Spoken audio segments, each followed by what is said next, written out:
नमस्कार दोस्तों, मैं रश्मि द्विवेदी प्यारी टेल्स में आपका बहुत बहुत स्वागत करती हूँ। दोस्तों, आज मैं आपके लिए लेकर आई हूँ सुभद्रा कुमारी चौहान की कहानी मंझली रानी।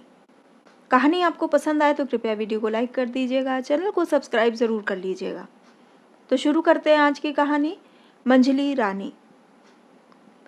वे मेरे कौन थे, मैं क्या बताऊँ। वैसे देखा जाए तो वे मेरे कोई भी न होते भी तो कैसे। मैं ब्राह्मण, वे क्षत्रिय, मैं स्त्री, वे पुरुष। फिर ना तो रिश्तेदार हो सकते थे और न मित्र। ये क्या कह डाला मैंने, मित्र। भला किसी स्त्री का कोई पुरुष भी मित्र हो सकता है? और यदि हो भी तो क्या इसे समाज बर्दाश्त करेगा? यहाँ तो किसी पुरुष का किसी स्त्री से मिलना जुलना या किसी प्रकार का व्यवहार रखना भी पाप है।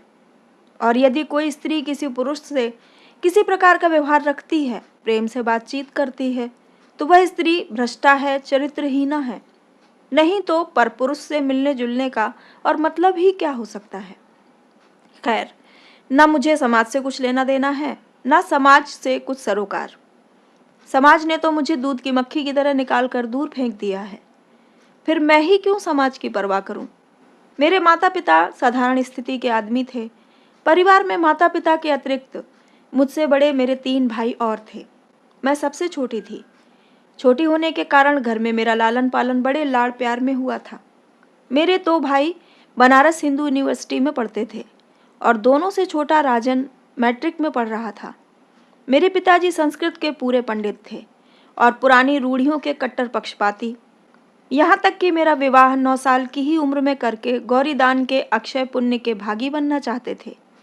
कई लोगों के और विशेषकर मेरे भाइयों के विरोध के कारण ही वे ऐसा न कर सके थे। जब मैं 5वीं अंग्रेजी में पढ़ रही थी और मेरी आयु 14 साल के लगभग थी, तब मेरे माता पिता को मेरे विवाह की चिंता हुई। वे योग्य वर की खोज में थे ही कि संयोग से ललितपुर के तालुकेदार राजा राम मोहन हमारे कस्बे में शिकार खेलने के लिए आए। कस्बे से लगा हुआ ही एक बड़ा जंगल था, जहाँ शिकार खेलने का अच्छा मौका था। उनका खेमा जंगल के बाहर कस्बे के पास ही था। कस्बे वालों के लिए ये एक खास तमाशा भी हो गया था। उनके टेंट में कभी ग्रामोफोन बजता और कभी नाच गाना होता है। लोग बिना पैसे के तमाशा देखने को झुंड के झुंड जमा हो जाते। एक दिन मैं भी राजन और पिताजी के साथ राजा साहब के डेरे पर गई। मेरे पिताजी की राजा साहब से जान पहचान हो गई थी। हम लोग उन्हीं के पास जाकर कुर्सियों में बैठ गए। राजा साहब ने हमारा बड़ा सम्मान किया। लौटते समय उन्होंने हम लोगों को अपनी ही सवारी पर भेजा और साथ में बहुत से फल, मेवा और मिठाई इत्यादि भी रखवा दी।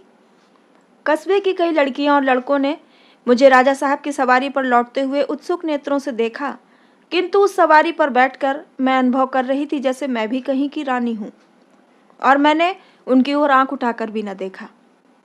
दूसरे दिन राजा साहब ने स्वयं पिताजी को बुलवा भेजा और उनसे मिलकर 2-3 घंटे बाद जब पिताजी लौटे तो इतने प्रसन्न थे कि उनके पैर धरती पर पड़ते ही न थे। ऐसा मालूम होता था कि वे सारे संसार को जीत कर आ रहे हैं। आते ही उन्होंने मेरी पीठ ठोकी और माँ से बोले, लो, इससे अच्छा और क्या हो सकता था। तारा का विवाह राजा साहब के मंझले लड़के से तय हो गया। माता पिता दोनों ही इस संबंध से बड़े प्रसन्न हुए। मेरे भाइयों ने जब सुना कि तारा का विवाह एक तालुकेदार के विलासी लड़के से जो मामूली हिंदी पढ़ा लिखा है तय हुआ है, तो उन्होंने इसका बहुत विरोध किया। किंतु उनके विरोध को कौन सुनता था। पिताजी तो अपनी हट पकड़े थे। उनकी समझ में इससे अच्छा घर और वर मेरे लिए कहीं मिल ही न सकता था। सबसे अधिक आकर्षक बात तो उनके लिए थी वह कि वर बहुत बड़े खानदान 20 कन्वजियों के घर का लड़का था। फिर राजा से रिश्तेदारी करके कस्बे में उनकी इज्जत बढ़ना जाएगी क्या। इसके अतिरिक्त विवाह का प्रस्ताव भी तो स्वयं राजा साहब ने ही किया था। नहीं तो भला मामूली हैसियत के मेरे पिताजी ये प्रस्ताव कैसे ले जा सकते थे। सबसे बढ़कर बात तो ये थी कि दहेज के नाम से कुछ न देकर भी लड़की इतने बड़े घर में ब्याही जाती थी। फिर भला इतने बड़े बड़े आकर्षणों के होते हुए भी पिताजी इस प्रस्ताव को कैसे टाल देते। पिताजी मेरी किस्मत की सराहना करके कहते, मेरी तारा तो रानी बनेगी। रानी बनने की खुशी में मैं फूली फूली फिरती थी। भाइयों का विरोध करना मुझे अच्छा न लगता, किंतु मैं उनके सामने कुछ कह न सकती थी। खैर, भाइयों के बहुत विरोध करने पर भी मेरा विवाह मंझले राजा राममोहन के साथ हो ही गया। फूलों से सजी हुई मोटर पर बैठकर मैं ससुराल के लिए रवाना हुई। हमारे कस्बे और ललितपुर के बीच में केवल 27 मील का अंतर था, इसलिए बारात मोटरों से ही आई और गई थी। जीवन में पहली बार मोटर पर बैठी थी। मुझे ऐसा मालूम होता जैसे हवा में उड़ रही हूँ। 27 मील तक मोटर पर बैठने के बाद भी जी न भरा था। यही चाहती थी कि रास्ता लंबा होता जाए और मैं मोटर पर घूमा करूं, किंतु क्या ये संभव था? आखिर को एक बड़े भारी महल के जनाने दरवाजे पर मोटर जाकर खड़ी हो गई। सास तो थी ही नहीं, इसलिए मेरी जेठानी बड़ी रानी जी परछन कर मुझ तार ले गईं। मुझे एक बड़े भारी सजे हुए कमरे में बिठा दिया गया। स्त्रियां बारी बारी से मुंह खोल के देखने लगीं। कोई रुपया, कोई छोटे मोटे जेवर या कपड़े मेरे मुंह दिखाई में दे देकर जाने लगी। मेरी जेठानी बड़ी रानी ने भी मेरा मुंह देखा, कुछ बोली नहीं। करके मेरी उंगली में अंगूठी पहना दी। मैंने सुना कि वे पास के किसी कमरे में किसी से कह रही थी, देखा बहू को? क्या तारीफ के पुल बांध रहे थे। ससुर जी के कहने से तो बस यही मालूम होता था कि इंद्र की अप्सरा ही होगी, पर न रूप न रंग। न जाने क्यों सुंदर कह कह के कंगले की बेटी ब्याह अपनी इज्जत हल्की की। रोटी बेटी का व्यवहार तो अपनी बराबरी वालों में होता है बिरजू की माँ, पर ससुर जी तो इसके रूप पर बिल्कुल लट्टू ही हो गए थे। मैं सुंदर नहीं तो क्या, मुझे सुंदरता की परख भी नहीं है। न जाने कितनी सुंदरियां देखी हैं, ये तो उनके पैरों की धूल के बराबर भी न होगी। मालूम होता है उम्र के साथ साथ ससुर जी की आंखें भी सठिया गई हैं। मंझले राजा को डुबो दिया। बिरजू की माँ उनकी हाँ में हाँ मिलाती हुई बोली, सुंदर तो है रानी जी, जैसी आप लोग हैं वैसी ही है, पर अभी बच्ची है। जवान होगी तो रूप और निखर जाएगा। बड़ी रानी तिलमिला उठी और बोली, रूप निखरेगा पत्थर, होनहार बिरबान के हो चिकने पात। निखरने वाला रूप सामने ही दिखता है। फिर वे जग विरक्ति के भाव में बोली, जाने भी दो, अच्छा हो या बुरा हमें करना ही क्या है। जब मैं वहाँ अकेली रह गई, सारी औरतें चली गईं, तो मेरी माँ के घर की खवासन ने सूना कमरा देखकर मेरा मुंह खोल दिया। शीशा उठाकर मैंने एक बार अपना मुंह ध्यान से देखा, फिर रख दिया। ढूंढने से भी मुझे अपने रूप रंग में कोई ऐब न मिला। पहली बार केवल 5 दिन ससुराल में रहकर मैं अपने पिता के साथ मैके आ गई। ससुराल के 5 दिन मुझे 5 वर्ष की तरह मालूम हुए। मैंने जो रानी बनने का सुनहला सपना देखा था वह दूर हो चुका था। ससुराल से लौटकर मैंने तो कुछ नहीं कहा, किंतु खवासन ने वहाँ के सब हालचाल बतलाए। माँ ने कहा, तो क्या रानी केवल कहने के लिए होती है? भीतर का हाल हमारे घरों से भी गया बीता होता है। मैं अपनी माँ के साथ मुश्किल से महीना सवा महीना ही रह पाई थी कि मुझे बुलाने के लिए ससुराल से संदेशा आया। राजाओं की इच्छा के विरुद्ध तिल भर भी मेरे पिताजी कैसे जाते? न चाहते हुए भी उन्हें मेरी विदाई करनी पड़ी। इतनी जल्दी ससुराल जाना मुझे जरा भी अच्छा न लगा, परंतु क्या करती, लाचार थी। सावन में जबकि सब लड़कियां ससुराल से मैके आती हैं, मैं ससुराल रूपी कैद खाने में बंद होने चली। देवर के साथ फिर मोटर पर बैठी। इस बार मैंने अपना छोटा सा हारमोनियम भी साथ रख लिया था। फिर ससुराल पहुंची। पहली बार तो मेरे साथ माँ के घर की खवासन थी। इस बार उस हारमोनियम और थोड़ी सी पुस्तकों को छोड़कर कुछ न था। मेरा जी एक कमरे में चुपचाप बैठे बैठे घबराया करता। घर में कोई ऐसा न था जिससे घंटे 2 घंटे बातचीत करके जी बहलाती। केवल छोटे राजा मेरे देवर की बातें मुझे अच्छी लगती थीं, किंतु वे भी मेरे पास कभी कभी और अधिकतर बड़ी रानी की नज़र बचाकर ही आते थे। मैं सारे दिन पुस्तकें पढ़ा करती, पर पुस्तकें थी ही कितनी, 8-10 बार पढ़ गई। छोटे राजा कभी कभी मुझे अखबार भी ला दिया करते थे, किंतु सबकी आंख बचाकर। घर में सब काम के लिए नौकर चाकर और दास दासियां थीं। मुझे घर में कोई काम न करना पड़ता था। मेरी सेवा में भी 2 दासियां सदा बनी रहती थीं, पर मुझे तो ऐसा मालूम होता था कि मैं उनके बीच में कैद हूँ, क्योंकि मेरी राई रत्ती भी बड़ी रानी के पास लगा दी जाती थी। उन दासियों में से यदि मैं किसी को किसी काम से कहीं भेजना चाहती, तो वे मेरे कहने मात्र से ही कहीं न जा सकती थीं। उन्हें बड़ी रानी से हुक्म लेना पड़ता था। यदि उधर से स्वीकृति मिल जाती तो मेरा काम होता, अन्यथा नहीं। इसी प्रकार हर माह मुझे खजाने से हाथ खर्च के लिए 150 रुपये मिलते थे, किंतु क्या मजाल कि उनमें एक पाई भी महाराजा से पूछे बिना खर्च कर दूं। भीतर के शासन की बागडोर बड़ी रानी के हाथ में थी और बाहर की महाराजा मेरे ससुर के हाथ में। मेरे पति मंझले राजा बड़े ही विलास प्रिय, मदिरा सेवी, शिकार के शौकीन और न जाने क्या क्या थे। मैं क्या बताऊं, वे बहुत सुंदर भी थे, किंतु उनके दर्शन मुझे दुर्लभ थे। 4-6 दिन में कभी घंटे आध घंटे के लिए वे मेरे कमरे में आ जाते तो मेरा अहोभाग्य समझो। उनकी रूप माधुरी को एक बार जी भर पीने के लिए मेरी आंखें आज तक प्यासी हैं, किंतु मेरे जीवन में ये अवसर कभी ना आया। इस दिखावटी वैभव के अंदर मैं किसी प्रकार अपने जीवन को घसीटे जा रही थी। इसी समय मेरे अंधकारपूर्ण जीवन में प्रकाश की एक सुनहली किरण का आगमन हुआ। छोटे राजा की उम्र 17-18 साल की थी। वे बड़े नेक और होनहार युवक थे। घर में पढ़ने लिखने का शौक केवल उन्हीं को था। छोटे राजा मैट्रिक की तैयारी कर रहे थे और एक मास्टर बाबू उन्हें पढ़ाया करते थे। घर में आने जाने की उन्हें पूर्ण स्वतंत्रता थी। घर में स्त्रियों की आवश्यक वस्तुएं बाहर से मंगवा देना भी मास्टर बाबू के ही जिम्मे था, इसलिए वे घर में सबसे ज्यादा परिचित थे। विवाह के बाद से ही बड़ी रानी मुझसे नाराज थीं। उन्हें मेरी चाल ढाल, रहन सहन जरा भी न सुहाती। वे हर बात में मेरे ऐब निकालने की फिराक में रहती। तिल का ताड़ बनाकर मेरी जरा जरा सी बात को वे परिचित या अपरिचित को जो कोई भी आता उससे कहती। शायद वे मेरी सुंदरता को मेरे ऐबों से ढक देना चाहती थी। यही बात उन्होंने मास्टर बाबू के साथ भी की। वे तो घर में रोज ही आते थे और रोज उनसे मेरी शिकायतें होने लगी, किंतु इसका असर उल्टा ही हुआ। मैंने देखा तिरस्कार की जगह मास्टर बाबू का व्यवहार मेरे प्रति अधिक मधुर और आदरपूर्ण होने लगा। छोटे राजा को मेरा गाना बहुत अच्छा लगता। वे बहुधा मुझसे गाने के लिए आग्रह करते।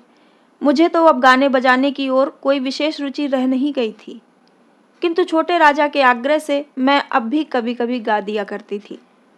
एक दिन की बात है, जाड़े के दिन थे, किंतु आकाश बादलों से ढका था। मैं अपने कमरे में बैठी एक मासिक पत्रिका के पन्ने उलट रही थी। इतने में छोटे राजा आए और मुझसे बोले, मंजली भाभी, कुछ गाकर सुनाओ। मैंने बहुत टालमटोल की, किंतु छोटे राजा ना माने और उन्होंने बाजा उठाकर सामने रख ही दिया। मैंने हारमोनियम पर गीत गोविंद का ये पद छेड़ा। विहरत हरिरिह सरस बसंते, नृत्यति युवती जनेम समम, सखी विरहि जनस्य दुरंते, ललित लवंगे लता परिशीलन, कोमल मलय समीरे, मधुकर निकर करम्बित कोकिल, कुजत कुंज कुटीरे। मास्टर बाबू भी न जाने कैसे और कहां से आए और पीछे चुपचाप खड़े हो गए। छोटे राजा की मुस्कुराहट से मैं भाप गई। पीछे फिरकर जो उन्हें देखा तो हारमोनियम सरकाकर मैं चुपचाप बैठ गई। वे भी हंसकर वहीं बैठ गए। बोले, मंजली रानी, आप इतना अच्छा गा सकती हैं, मैंने आज ही जाना।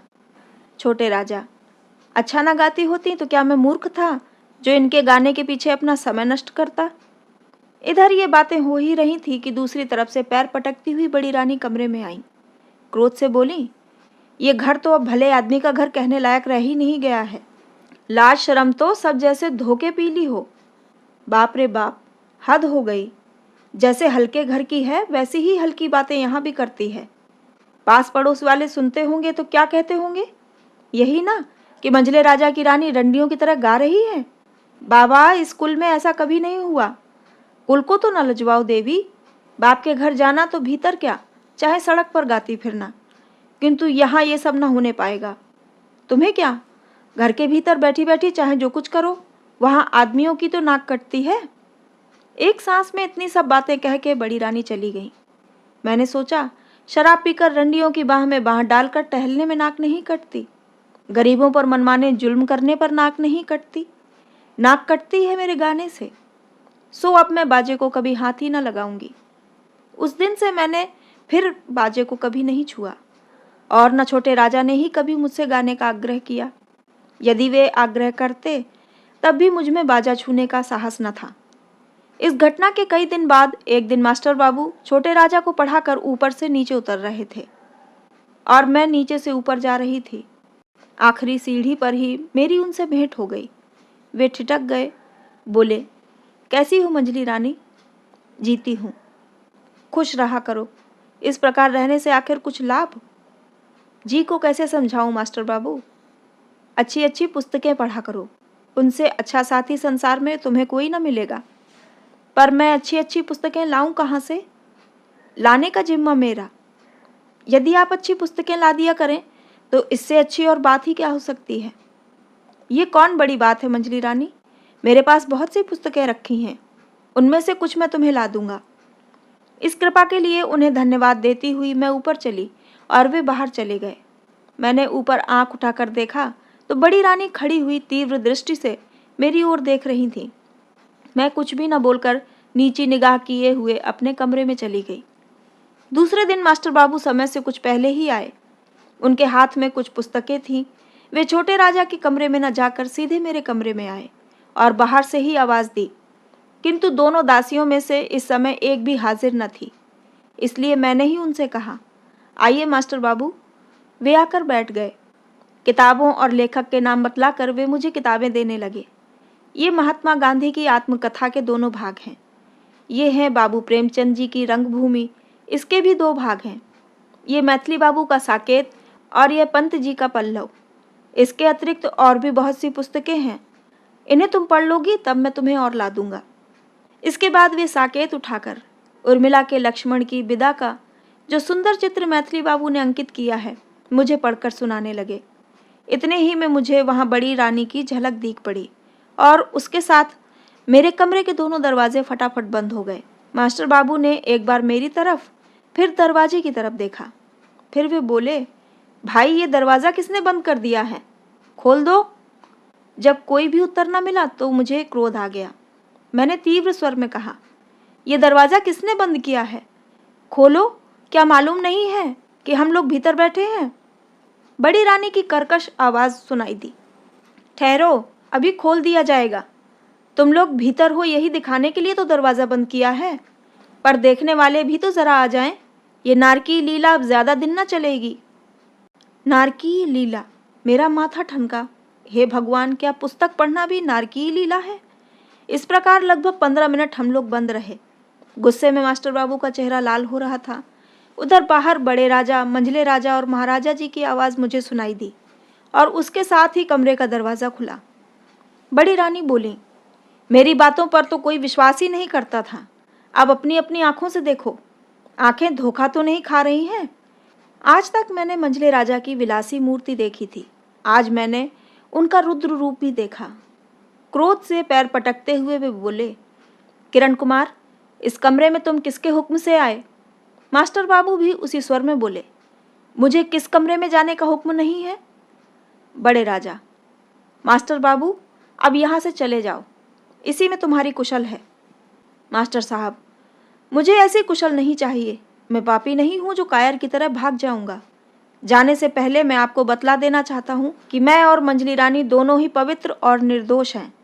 ये हरकत ईर्ष्या और जलन के ही कारण की गई है। बड़ी रानी गरज उठी, उल्टा चोर कोतवाल को डांटे, चोरी की चोरी, उस पर भी सीना जोरी।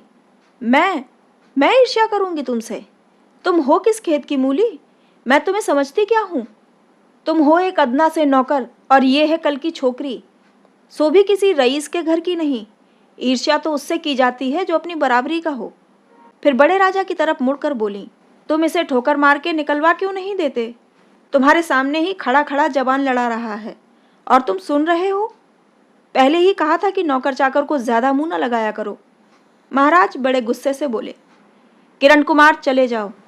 इसी समय न जाने कहाँ से छोटे राजा आ पड़े और मास्टर बाबू को जबरदस्ती पकड़कर अपने साथ लिवा ले गए। वे चले गए।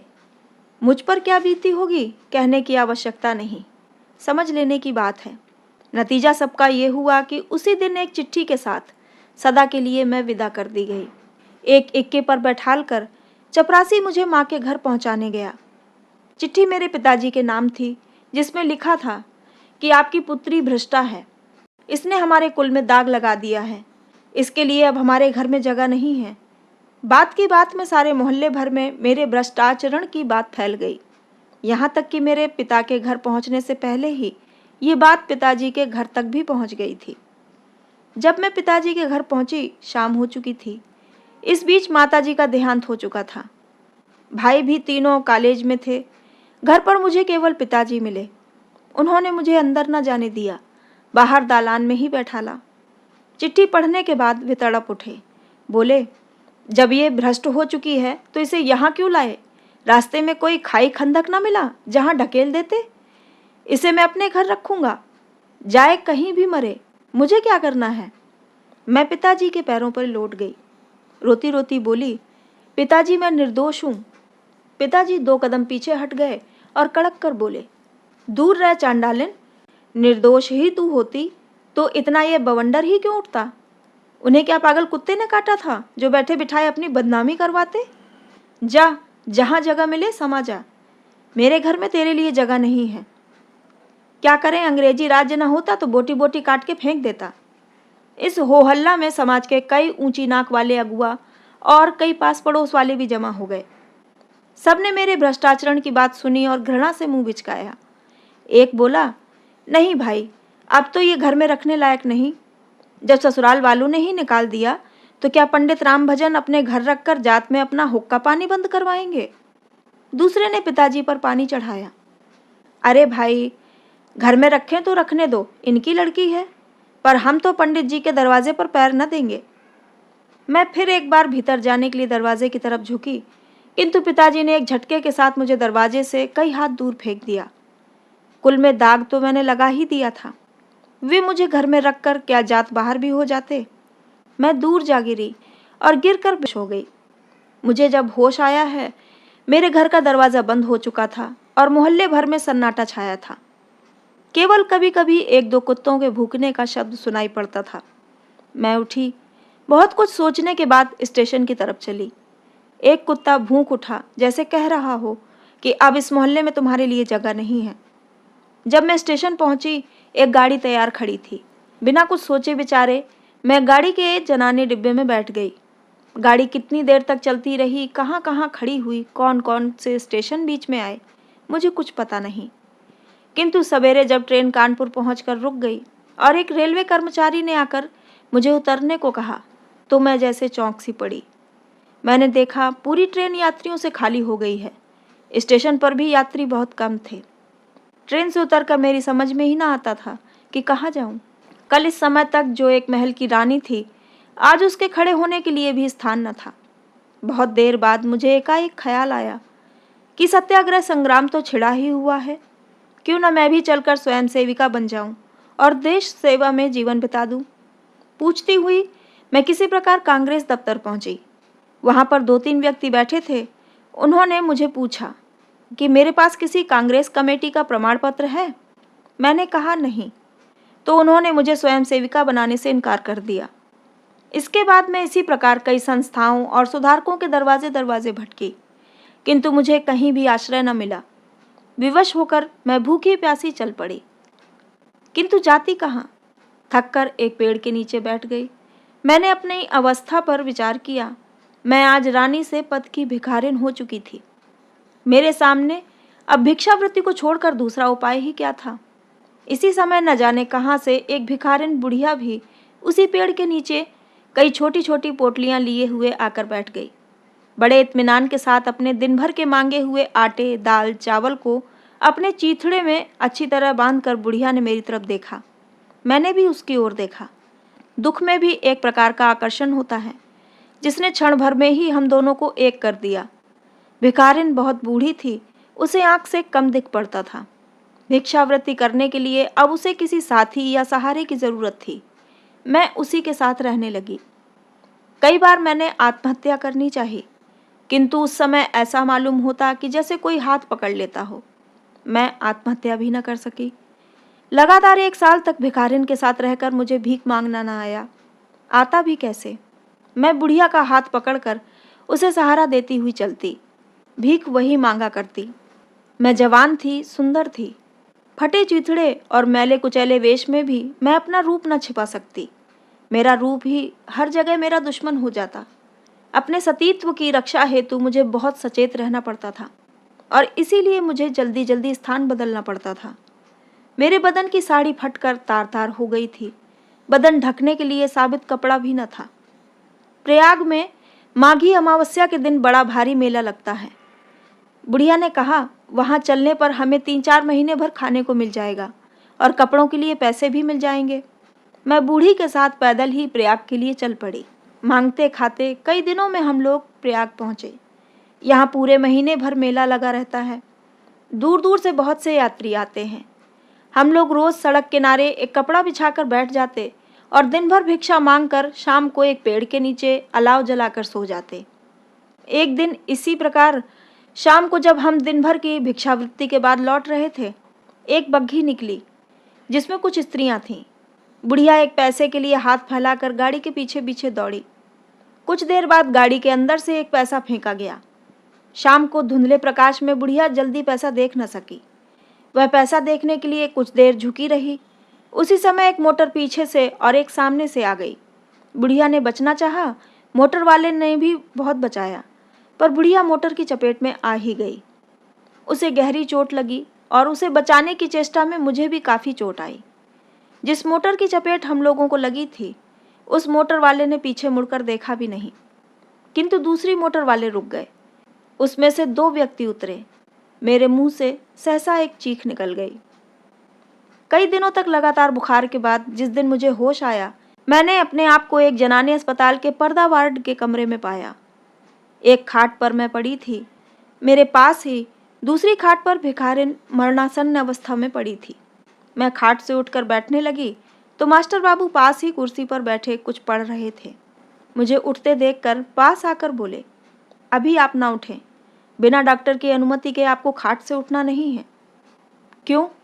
मैं पथ की भिखारिन, मुझे ये साफ सुथरे कपड़े नरम नरम बिछौने क्यों चाहिए? कल से तो मुझे फिर वही गली गली की ठोकर खानी पड़ेगी ना। उनकी बड़ी बड़ी आंखें सजल हो गईं। वे बड़े ही करुण स्वर में बोले, मंजली रानी, क्या तुम मुझे क्षमा न करोगी? तुम्हारा अपराधी तो मैं ही हूं ना। मेरे ही कारण तो आज तुम राजरानी से पथ की भिखारिन बन गई हो। जब मुझे उन्होंने मंजली रानी कहकर बुलाया तो मैं चौंक पड़ी। सहसा मेरे मुंह से निकल गया, मास्टर बाबू। 2-3 दिन में मैं पूर्णतया स्वस्थ हो गई, परंतु भिखारिन की हालत न सुधर सकी। एक दिन उसने अपनी जीवन लीला समाप्त कर दी। उसके अंतिम संस्कारों से निवृत्त होकर मैं मास्टर बाबू के साथ उनके बंगले में रहने लगी, किंतु मैं अभी तक नहीं जान सकी कि वे मेरे कौन हैं। वे मुझ पर माता की तरह ममता और पिता की तरह प्यार करते हैं, भाई की तरह सहायता और मित्र की तरह नेक सलाह देते हैं, पति की तरह रक्षा और पुत्र की तरह आदर करते हैं। कुछ ना होते हुए भी वे मेरे सब कुछ हैं, और सब कुछ होते हुए भी वो मेरे कुछ नहीं हैं। तो दोस्तों, ये थी सुभद्रा कुमारी चौहान की कहानी मंजली रानी। आशा करती हूँ आपको पसंद आई होगी। हमें कमेंट में ज़रूर बताइएगा और वीडियो को लाइक करना ना भूलें। ऐसी ही प्यारी प्यारी कहानियाँ सुनने के लिए चैनल को सब्सक्राइब ज़रूर कर लीजिएगा। तो मिलते हैं अगली कहानी में। कहानी को पूरा सुनने के लिए धन्यवाद।